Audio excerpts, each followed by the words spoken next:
Wadieu quoi? Favre Manou ma petite moisée au plan sous. Vous y a Sainte Production. Oh Asena Papa Masena rien soudainement. Asena Akuye kwa Masena rien soudainement. Mais quoi ma besoin mi boy. Papa mon mami Masena rien soudainement. Asena Akuye kwa Masena rien soudainement. Nana nyamie Nyamie Unsu alo asoye. Asena Akuye kwa Masena rien soudainement. Tanga tiase liso nyamie Inunga boli boy Asini sravye mubenu Wakumbe ukamyo nyamie Kisofwe mo nyamie Masena rien souvieusement l'international Papa Félix Ayoka Géro le milliardaire Papa Ferrier Papa Masena rien souvieusement le directeur de la société IG Bat.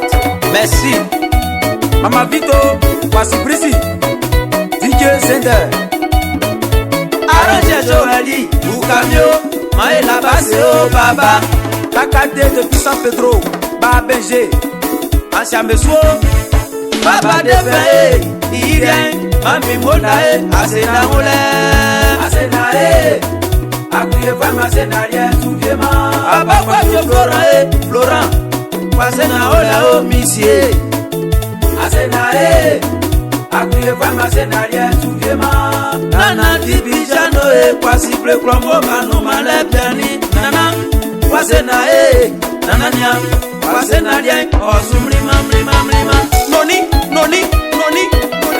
le boîtier cadre de Kwasi Ple Go.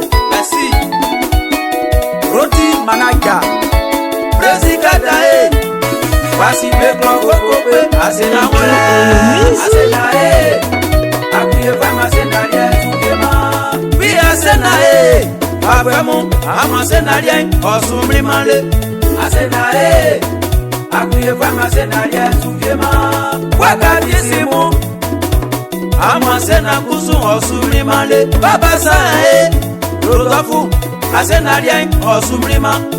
Le grand Basile Maman Rosine de Foya Center Prince Larry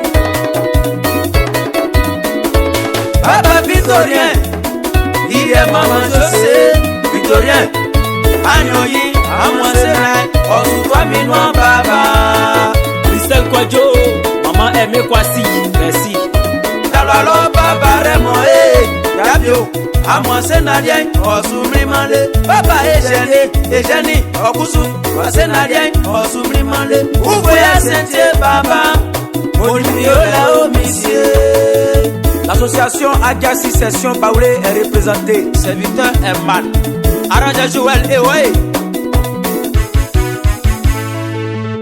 Fafo Kolo Miaoule Sidia Bantuani Onimi Molie Maman Lupa Duale Wantine Amouasena Viale Babedje Junior Ndenjudio Namiera Bezuba Mami Rabezuba Mami Namiera Bezuba Mami Oh Rabeso Namiera Bezuba Mami Oh Rabeso Enamo Beswani Mi Bomo Oh Rabeso Nana Namiera Beso Oh Rabeso Enamo Beuka Mi Mwe Oh Rabeso Enabesa Nyamie Pa Mami Oh Rabeso Namiera Bezuba Mami Oh Rabeso Baba Gregwa Ole Rabeso Baba Boyi Ole Rabeso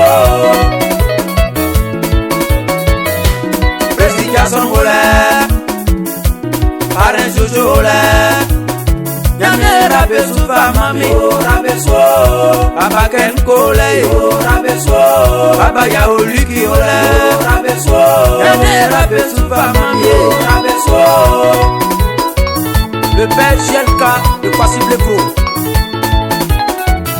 Minyamwe te donné Oh Rabeso Tante ma fwe Solangi Oh Rabeso Baba me a pauvre yo Rabeso Namiera Bezuba Mami Oh Rabeso Arrange Joël Plein wa bien joli essaye Mangame si abrika Ya Sameka Mambla me kabokuna Sameka kabokuna ya